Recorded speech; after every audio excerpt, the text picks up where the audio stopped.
Welcome back to From the Bookshelf for another weekly download. I know I missed uploads last week. I had some family in town and I wasn't able to get them finished, but I am back and I'm going to do some extra recording this week so that I can get some videos set for you for in the future so we don't have any missed uploads coming. So let's jump right into this weekly download since we have last week and this week's books to look at. It's still not a whole lot. It took a little longer to read some of the books on the list, so let's just get started.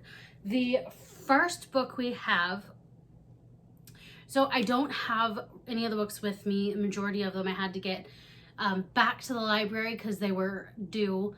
So I don't have them with me, but as always, I will put a picture up for you of the book. So the first one is The Eye of the World by Robert Jordan. It's the first book in the Wheel of Time series. I had this one recommended to me by someone I work with whose son is a huge fan of the series. So I read this. I really liked it. It's one of those books that has like a huge universe, so it's a little hard to get into at first, but like once the story gets going, it's a lot of fun. There's a lot of action and adventure and all that stuff going on.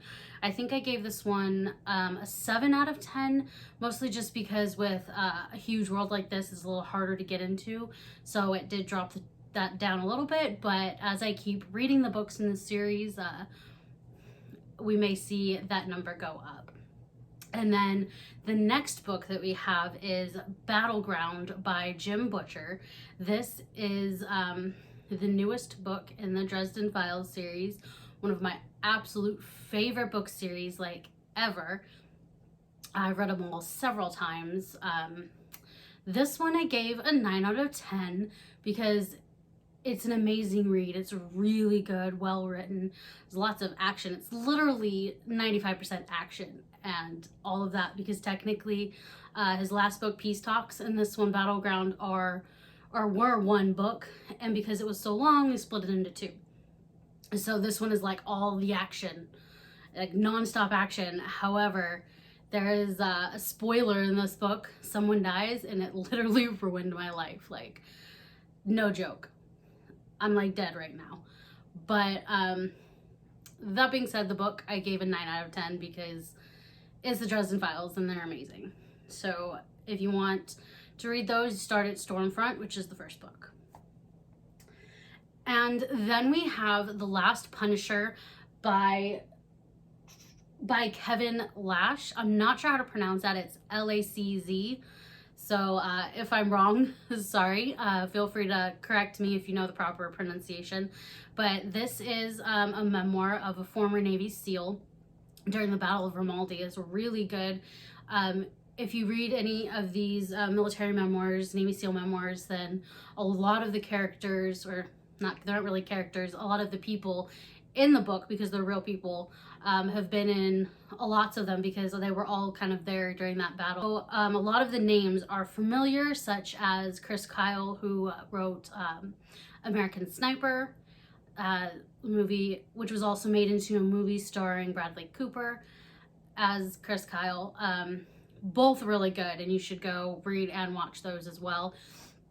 But this one's really good. I gave it an 8 out of 10. It was entertaining, well written, keeps your interest, and it's just a kind of a different take on the events because it's from another person's point of view.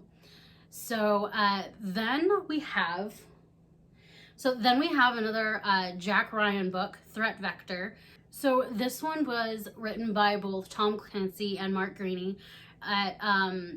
It's one of the Jack Jr. series. Like Jack Ryan, the main original character, is president, and now his son is like part of this, I don't want to say necessarily spy, but he's part of like an organization that kind of does spy work and intrigue and stuff like that. So it's really good. I gave it a 7 out of 10 because there were just some parts to it that I felt were a little much, that were kind of like, pushing it a little bit, like not quite as believable, but it's still really good. I love this series. If you love mystery, like action, like military political thrillers, those kind of things, then this is definitely a series to read. As I've said previously several times before, that you should start with The Hunt for Red October, which was the first book that was written starring Jack Ryan. And then I read Wicked as You Wish, which is by Rin Chupeco. I think that's how you say.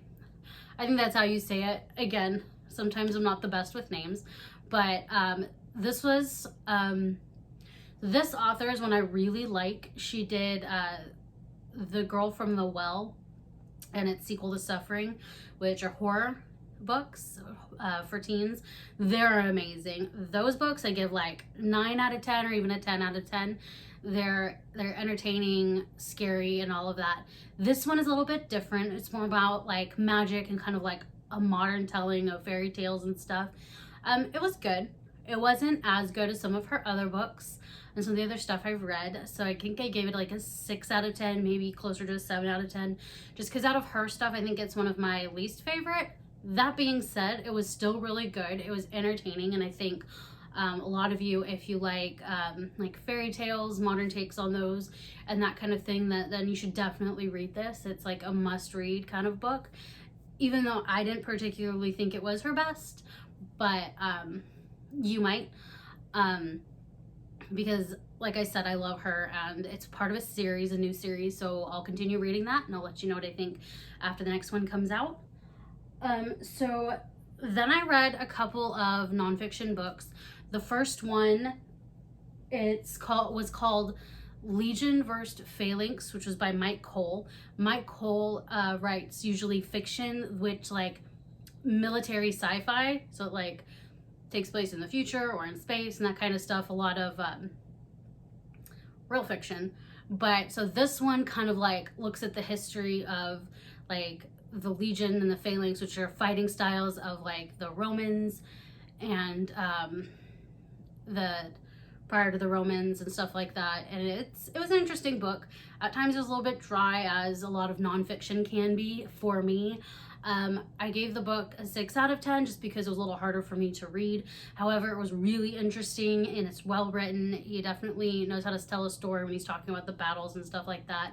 So if you're interested in that sort of nonfiction books, then this is definitely something you should go ahead and take a look at. The last book I read was Last Christmas by F. Paul Wilson. This is part of his Repairman Jack series, which is one of my favorites. I love it. It's horror, supernatural, mystery, thriller, all thrown into one. Heavily on the supernatural and the horror aspects, but is really good. It kind of takes place like in between in the series. It's not like the next one. The series as a whole is over, but this book takes place kind of like in the last 2/3 of the series. It just kind of gets stuck in the middle there. It follows Jack around during Christmas time. He's trying to, get Christmas ready for his girlfriend and her daughter, while also, trying to solve problems, because that's what he does. But of course, things always go awry, as it does. But it's really good. I gave this one a 9 out of 10, as it's one of my favorite series in the horror genre. So go ahead and check out that series. Of course, start at the beginning.